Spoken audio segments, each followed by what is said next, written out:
the first round in the East ended, and it's about to get crazy because there are two teams which have a legitimate chance of making it to the finals when they weren't expected to even come this far. First, we have the Miami Knicks series. I will say that I think Miami's going to win. It's not because it's my team, and it's not because of bias in any way, but I do think that the experience beats like consistency, in my opinion, right? Like, it's going to be hard for them to have guys who've been to the playoffs so many times and had so many deep playoff runs like Bam, Jimmy, Tyler, Gabe Vincent, and guys even like veterans like Cody Zeller and champions like Kevin Love. So it's going to be hard for them to win, in my opinion. I do think the Knicks are going to make it tough, but I do think Miami's going to win off the strength of just them having more experience. Jimmy Butler, how he's looked in these playoffs. I don't know if he'll go as crazy because it obviously took all of his power to beat the Bucks. So now that he gets some time to rest, maybe he comes back the same way. But I do know that Jimmy's going to get better. But I do believe that it will be a competitive series. Not a 7, maybe a 6. On the other conference is really where the East gets decided. I'm not saying that Miami can't go to the finals or even that the Knicks can't, but it's going to be very hard for the Knicks because even though they have playoff performers, they also have playoff chokers, right? And as much as Jalen Brunson is a winner, I do believe that his deficiencies in that first round in terms of efficiency are going to hurt him, right? Because Miami saw some deficiencies in the Bucks, the best team in the league in terms of record, and they managed to take those into advantage, right? And actually win that series. So I do think that the Knicks are going to, it's going to be hard for them to make the conference finals, but that would be interesting. But that 76ers and Boston matchup is really where it starts to shape how we're going to see that championship game. First, I believe that Miami could beat any of those two teams, but I also believe that those two teams could beat Miami, right? So it is really a question of who wins that series. I believe Joel Embiid had a bad series in the first round. Now, of course, if you watch the games, you know that he was very good in terms of how they were using him. Or they knew that he was going to get all the attention, so they made everyone around him get better by using him as like, oh, if you don't guard him, he's going to go crazy. So guard him, and we're just going to leave the shooters open and leave the other guys on our team because they have so many weapons open. I do believe that they have the advantage of where they have like championship guys. You know, Boston, I still believe, is figuring out how to win as a team. They're all doing it collectively, and they do have vets, but they don't have like that one guy who's actually done it. Now in Philly, this is obviously PJ Tucker, but I do believe that having a guy like that who's actually won before and didn't turn into a shell of himself in the finals will be good for them. Now, I do believe that it's either a sweep or a 7. I don't think that there's an in between. I believe that if one of these teams can figure the other one out, it's going to be hard because how are the Sixers going to stop those two powerful wings, but also how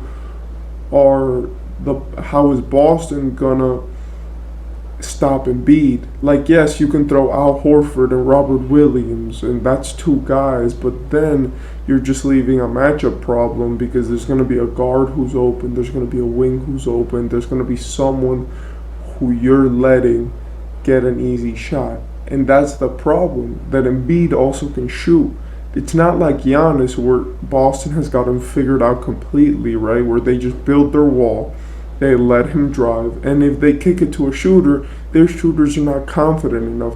Philly doesn't care. Like, Philly shooters will let it fly. Like, And that's something that we could see in the first round, because if you watch the games, you could see that like Tobias Harris was taking tough shots, James Harden was taking tough shots, and they were doing this in the playoffs, right? Milwaukee is like superstar centric, where they believe that everything has to run through Giannis, but in a team like the Sixers, they play more of like Embiid is our anchor, but the ball can move without him, right? Like that's what's gonna keep us there in a position, right? That's what's gonna keep the boat stable. But everyone else, the boat is pretty heavy too, right? If that makes any sense. I do believe that it's gonna be interesting because now, since Milwaukee is not a threat, right, and since Cleveland is not a threat, which was one of those teams which people said like, yo, they're not experienced, but they could make a run. That conference semifinals of the Heat and the Knicks is going to provide some problems in the conference final. I don't think either of those teams will get swept.